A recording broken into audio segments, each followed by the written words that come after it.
বেটে বলে ভুগতেন তীব্র হীনমন্যতায়। শেষ পর্যন্ত কীভাবে তা কাটিয়ে উঠেছিলেন সুপারস্টার আমির খান। প্রায় ৬০ ছুঁই ছুঁই বয়সেও আমির খানের জনপ্রিয়তা দেখলে চমকে যেতে হয়।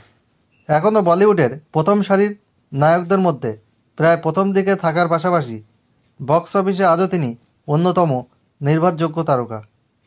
দর্শকের কাছে আমির মানে আজও নতুন ভাবনা, অন্য আরও একটু বেশি কিছু। তবে জানেন কি, নিজের শারীরিক উচ্চতা নিয়ে একসময় দারুণ হীনমন্যতায় ভুগতেন আমির। তারকা হওয়ার পরপরও এই বিষয়ে তার হীনমন্যতা একদিনে যায়নি। শেষ পর্যন্ত কীভাবে তা তিনি কাটিয়ে উঠতে পেরেছিলেন, নানা পটেকরের সঙ্গে বনবাস ছবি সম্পর্কিত আলোচনায় নিজেই সেই ঘটনার হদিশ দিলেন মি পারফেকশনিস্ট। সেই আলোচনা চলাকালীন আমিরকে জিজ্ঞাসা করা হয় কোনো বয়সে তার হীনমন্যতা ছিল কিনা। অকপটভাবে আমির বলে ওঠেন, হ্যাঁ ছিল, নিজের শারীরিক উচ্চতা নিয়ে। কেরিয়ার শুরুর দিকে মনে হতো আমার যা উচ্চতা তাতে মনে হয় একজন হিন্দি ছবির নায়ক হিসাবে আমাকে মেনে নিতে অসুবিধা হবে দর্শকদের। রীতিমতো এই চিন্তায় ভয়ে ভয়ে থাকতাম। তবে ধীরে ধীরে টের পেলাম এইটা চিন্তা করার মতো কোনো বিষয়ই নয়। আমির আরও জানান, সময়ের সঙ্গে তিনি বুঝতে শিখেছিলেন যে দর্শকের হৃদয় ছুঁয়ে যাওয়ার জন্য অভিনেতার উচ্চতা, শারীরিক সৌন্দর্য খুব বেশি প্রভাব ফেলে না। যা ফেলে তা হলো তার কাজ, তার কাজের প্রতি সততা।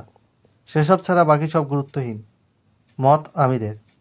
প্রসঙ্গত শেষবার বড় পর্দায় আমিরকে দেখা গিয়েছিল লাল সিং চাড্ডা ছবিতে। তারপর কেটে গিয়েছে বছর ২। আগামী বছর সিতারে জামিন পর এর মাধ্যমে ফের বড় পর্দায় ফিরছেন প্রখ্যাত অভিনেতা আমির খান। আজ আপনাদের আমির খানের হীনমন্যতার বিষয় নিয়ে বললাম।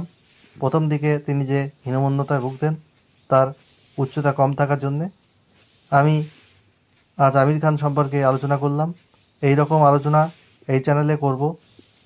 এই চ্যানেলে আমার নিজের লেখা গান থেকে শুরু করে কুকিং ব্লগ, ট্রাভেলিং ব্লগ,